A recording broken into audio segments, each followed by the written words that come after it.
Guys, nag-midwife ako ng alaga ko, guys. Hindi ko mawari kung kambal ba to, magkadikit ang katawan o sabay silang lumabas. Kaya hirap na hirap yung nanay ilabas kasi dalawa sila. Hindi ko alam kung magkadikit ang katawan o sabay lang silang lumabas. Magkarugtong. Magkarugtong. Teka, magkadikit yung pusod. Ewan ko. Teka. Hindi ko pa maintindihan eh. Oo, wait lang. Tinulungan ko ng umirian.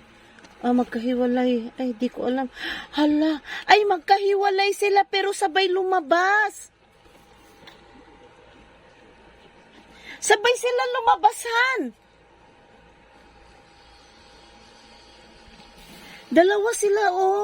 Dalawa sila lumabas, sabay talaga as in. Sabay, hindi isa. Nagsabay yung dalawang kuting. Magkahiwalay sila ng katawan. Pero sabay lumabas. Sabay niya nilabas.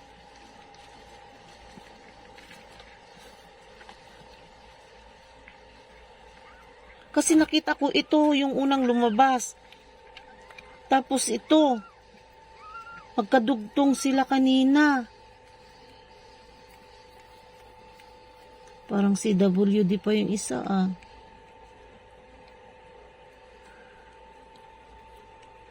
Thank you Lord, nakaraos. Kaya hirap na hirap kasi sabay niya palang nilabas yung dalawa.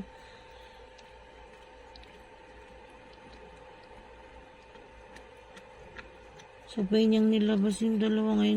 Ngayon lang ako nagpaanak ng pusa na ganyan, nasabay talaga. As in, dalawang ulo nasabay. Akala ko nung una, kambal, magkadikit ang tiyan. Yung pala, magkahiwalay sila ng katawan. Pero sabay lumabas yung ulo. Andoy, kawawa naman ang ate ko. Ay, kaya pala halos mamatay-matay na sa pag-iri. Kasi sabay naman pala itong mga butingting na ito lumabas.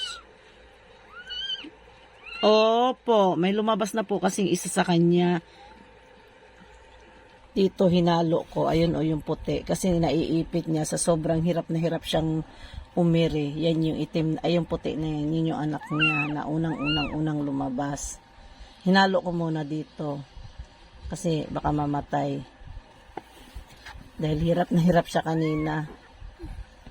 Kaya pala siya hirap na hirap dahil dalawa pala tong butingting na tong lumabas sa mundo. Ayan, nailabas na, nairaos na rin niya. Ay, salamat Lord. Kawawa naman ang mga palangga ko. Ay, nairaos na niya yung dalawa.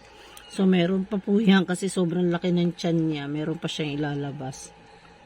Sana isa-isa lang, wag sabay-sabay. Kawawa naman mama nila.